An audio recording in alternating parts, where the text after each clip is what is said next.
Hi, my name is Zoe. This is a short instructional video on how to do Ustrasana or camel pose. Let's get started. The important thing with our Ustrasana or camel posture is, aside from the back, is actually our neck position. Often what people tend to do is they just lift the chin, and as you lift the chin we can press into the back of the neck. So it's really important here that we want to keep the length through the back of the neck. So rather than just lifting the chin, I want you to think of drawing your throat back. As we draw the throat back, we then lift the chin, and you can see how there's space through the neck now as opposed to just letting the head drop back.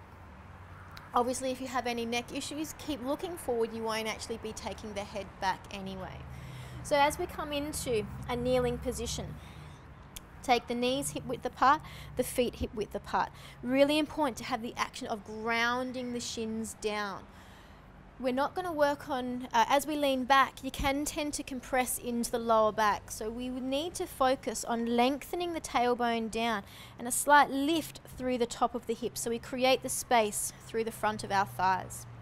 From here, press the shins into the floor. That helps to give you a little bit of lift and length.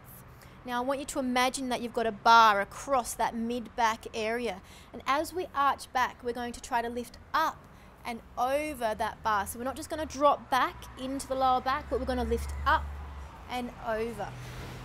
Take the hands onto the thighs.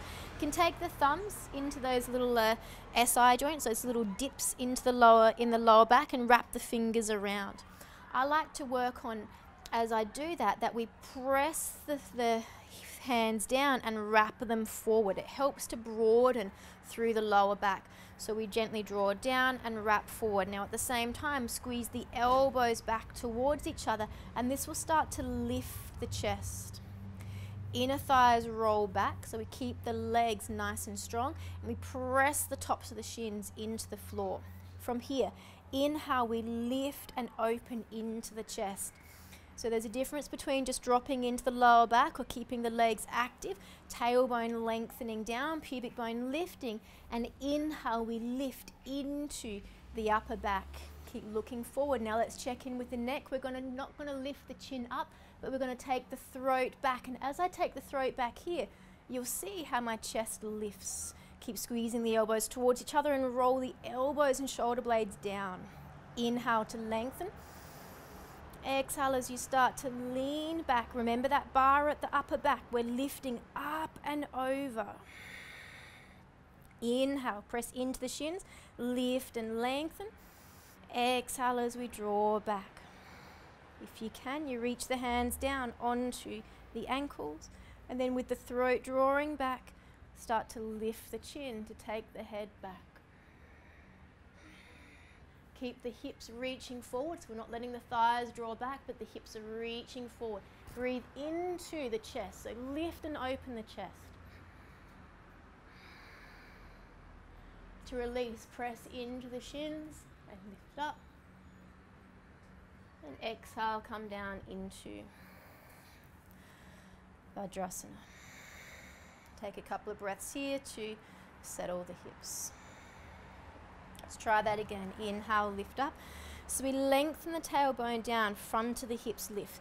Pull the belly button back towards the spine, and we breathe into the rib cage. Take the hands to the hips. Gently draw the sitting bones down. Lift and open the chest. Exhale. Inhale to breathe into the chest. Exhale as you start to lean back slightly. With the upper back, we keep the hips pressing forward. Inhale, lift and open a little bit more. Exhale, press into the shins. Inhale, lift and open. Exhale. Maybe taking the hands to the ankles, and if it's appropriate for you, taking the head back. Breathe into the rib cage. Inhale to lift up. And exhale, release.